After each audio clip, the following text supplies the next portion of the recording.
This is a reading robot hand. He is now going to read a 318-page book of the world. He puts the book on a cutter, cuts it off with a sharp blade, puts the pages, one by one, into a scanner, and with the touch of a tiny hand, the contents are scanned and uploaded to his database in 15 years. Finch has done this for tens of thousands of his books. The rest of the robot's body has been completed, except for the 2 eyes on its head.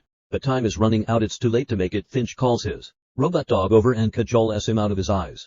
The loyal robot dog bowed his head. I can't bear to disagree, but I can't help it. After installing the eyes on the robot and starting the program, the world's first artificial intelligence robot was born in such a hurry. Bifurcation input instructions to the robot.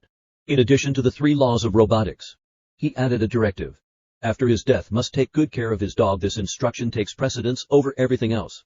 This is the mission he has given him, because Finch has no one else to trust except robots. It turns out that in the future, solar storms destroy the Earth's ozone layer, and intense ultraviolet radiation and heat killed all surface life. Finch happened to be in the Underground Research Institute when disaster struck, and narrowly escaped death. Also happened that the institute had protective clothing to protect against of rays and heat, which allowed him to go out in search of supplies. However, the prolonged heat and radiation caused Finch to become terminally ill as they were communicating. The power went out. Finch climbs on top of the giant wind turbine to make repairs from his perch. He sees a massive storm covering tens of thousands of square kilometers bearing down on them.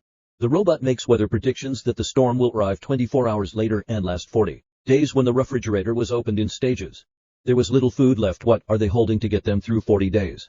If we want to survive, we have to evacuate. He assembled the robot's body and taught it how to walk. Robots learn quickly, and within a few rounds they can run in small steps. Finch hurried to pack his things. The robot dog hears Finch's call and tries to help, but it scrambles like a chicken with its head cut off. In a flash of inspiration, Finch removes the camera from the wall for the robot dog to make do with. And then the two of them, the family of 4, set out on their way.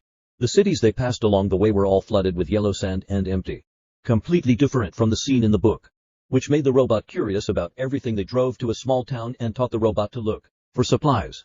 Here, the robot sees itself for the first time and begins to have an awakening of self-consciousness. They find a packet of expired corn at the cinema.